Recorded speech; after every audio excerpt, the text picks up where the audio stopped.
There are over 240 rose varieties in the style we cover on this channel available right now. Pick the wrong one for your first try, and you'll spend 2 seasons fighting disease, disappointment, and a plant that never quite looks like the catalog photo. Pick the right one, and you'll be hooked for life. Today, I'm narrowing 240 down to 3, walking you through exactly why each one works for a first timer, the buying mistakes that sink beginners before the plant even goes in the ground, and a simple test you can run on your own soil before you spend a single dollar. Let's get into it. The 4 factors that actually matter. Before we get to names, let's fix the actual problem because it isn't a lack of information. It's too much of it. Every variety page reads like a sales pitch. Gorgeous photo, glowing description, 5-star fragrance rating.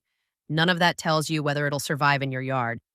So instead, judge every variety against exactly 4 things. First, disease resistance. This determines how much spraying and worrying you'll be doing, and for a first rose, it matters more than almost anything else on the tag. Second, mature size versus your actual space. A stunning 6-foot shrub in a 3-foot gap is a problem no amount of enthusiasm fixes. Third, bloom reliability in your zone. Some varieties repeat like clockwork in zone 5 to 6, others sulk through a short season and barely flush twice. And fourth, forgiveness. How much a variety punishes you for a missed watering or a late deadhead versus shrugging it off. Everything else, fragrance intensity, exact petal count, which award it won at a flower show, is a bonus, not a filter. Beginners who choose on fragrance and color alone are choosing blind on the 3 factors that actually determine whether the plant survives its first 2 years. Forgiveness is worth pausing on specifically because it's the factor nobody puts on a plant tag. 2 varieties can look nearly identical in a catalog photo and behave completely differently when you miss a watering during a hot week, or let a spent bloom sit 2 extra days before deadheading. One shrugs it off, the other sulks for the rest of the season. You won't find that written down anywhere. It only shows up in real-world grower feedback, which is exactly why today's 3 picks were chosen from that kind of track record, not from spec sheets. The 3 varieties almost any beginner can succeed with. Run 240 varieties through those 4 filters, and the list narrows fast. 3 names come out consistently near the top for a zone 5 to 6 beginner: Olivia Rose Austin, Generous Gardener, and Desdemona. They're not the 3 most famous varieties, and they're not necessarily the 3 you'll see recommended in a general roundup. They're the 3 that specifically forgive first-year mistakes while still giving you the full, romantic, richly petaled look that made you want to grow this style of rose in the first place. Let's take them one at a time, because each one solves a slightly different problem depending on what your garden actually looks like. Think of the next 3 sections less as a ranked list and more as 3 answers to 3 different questions about your own space. Olivia Rose Austin, the default pick. If you only remember one name from this video, make it this one. Olivia Rose Austin is about as close to a foolproof first rose as this style gets. Strong, well-documented disease resistance means you're not fighting black spot every July before you've even learned what black spot looks like. It repeat blooms reliably from June through frost, so you get consistent wins instead of one big spring flush, and months of green foliage wondering if something's wrong. And it grows to a manageable 4 feet, upright and bushy, which fits an average bed without swallowing whatever you plant next to it. The blooms themselves are soft, warm pink, cupped and full, with a light fruity fragrance. The exact look most beginners picture when they imagine growing this style of rose. It's also genuinely low drama in its first year, which matters more than any spec sheet number when you're still learning to read your own plant. It recovers quickly from an inconsistent early watering schedule, and it doesn't sulk visibly if a deadhead gets missed for a few days. If you want one recommendation and nothing else, this is it. Generous Gardener for anyone with vertical space. If you've got a fence, an arbor, or a wall you want covered, Generous Gardener solves a completely different problem than Olivia Rose Austin does. It's frequently sold as a shrub, but it behaves like a climber given any encouragement, reaching well past head height against a support. With soft pink, loosely cupped blooms and a strong, classic fragrance. For a beginner, the appeal isn't just the size. It's that vertical growth naturally improves airflow around the plant, which means fewer of the fungal problems that come from crowded, ground level growth. The trade off is space commitment. This is not a plant for a small bed or a tight gap between perennials. But if you've been staring at a bare fence line wondering what would actually thrive there, this is very likely your answer. Give it something sturdy to climb from the start rather than letting it sprawl loose for a season and trying to train it up later. Canes that have already grown horizontally are far harder to redirect upward than ones trained vertically from the beginning. Desdemona for small gardens and containers. If your growing space is small, a patio, a narrow side yard, a container instead of a bed, Desdemona is the pick built for exactly that constraint. It stays genuinely compact, upright rather than sprawling, with blush white ruffled blooms and a warm, myrrh-leaning fragrance that's a little different from the fruity notes on Olivia Rose Austin. Compact doesn't mean lesser here. It gives up almost nothing in bloom quality or repeat performance. It just does it on a smaller footprint. It's also one of the more forgiving choices if you're growing in a pot, since it doesn't demand the root run that a larger shrub needs to perform well. If space is genuinely your limiting factor, stop scrolling nursery listings and start here. In a container specifically, size up more than feels necessary.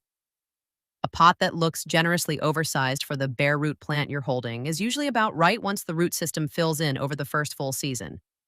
If narrowing this down is saving you some scrolling, E-like helps this reach more beginners staring at the same overwhelming wall of choices. Back to it. The buying mistakes that sink beginners. Picking the right variety only matters if you don't sink it with a bad purchase, and this is where most first-timers actually lose the plant, not in the growing. Mistake 1. Buying bare root outside the correct shipping window. Bare root roses need to go in the ground while they're still dormant. Order too early and you're storing a living plant in a box on your porch. Order too late and it arrives already pushing soft growth that struggles to establish. In zone 5 to 6, the right window is very early spring, before your last frost date, while the plant is still fully dormant. Warmer zones can plant several weeks earlier. Colder zones should wait a little later until the ground is workable. Mistake 2. Buying from a source with no visible root system in the listing photos. A reputable seller shows you the actual root mass, not just a styled photo of the finished bloom.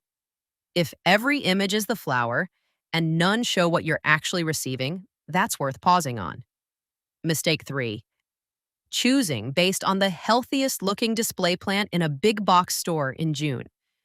Those plants are often already stressed from container life and improper watering by the time you take them home, and they carry that stress into their first season in your soil, which is exactly when you need them strongest, not weakest. And mistake 4, skipping the return policy entirely because you're excited to plant. Even a well-sourced bare root rose occasionally arrives dead or too damaged to recover. A reputable seller replaces it without argument.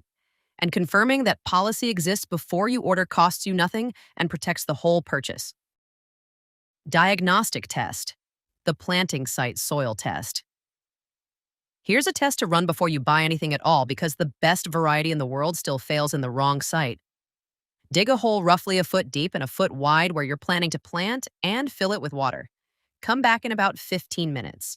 If the water has fully drained, you've got good drainage, and you're clear to plant almost any of today's picks. If water is still standing after an hour, you've got a drainage problem, and that changes your plan. Either choose a different spot or plan to amend the site with compost and raise the bed before you plant, because roses sitting in standing water are far more prone to root rot regardless of how disease-resistant the variety is on paper. This test costs nothing and takes 15 minutes, and it will save you from the single most common reason a genuinely good, disease-resistant variety still fails in its first year. Run it in the actual spot you're planning to plant, not somewhere convenient nearby. Drainage can change dramatically across even a small yard, depending on grading, nearby downspouts, and soil compaction from foot traffic. Where to actually order. Last piece. Where you buy from matters almost as much as what you buy. Look for an established mail-order rose specialist. Rather than a general online marketplace, specialists ship bare root plants at the correct timing for your zone automatically, rather than shipping on a generic national schedule that might arrive weeks too early or too late for where you garden. Check for a plant health guarantee and read a handful of recent reviews specifically about root condition on arrival, not just about the flowers once established.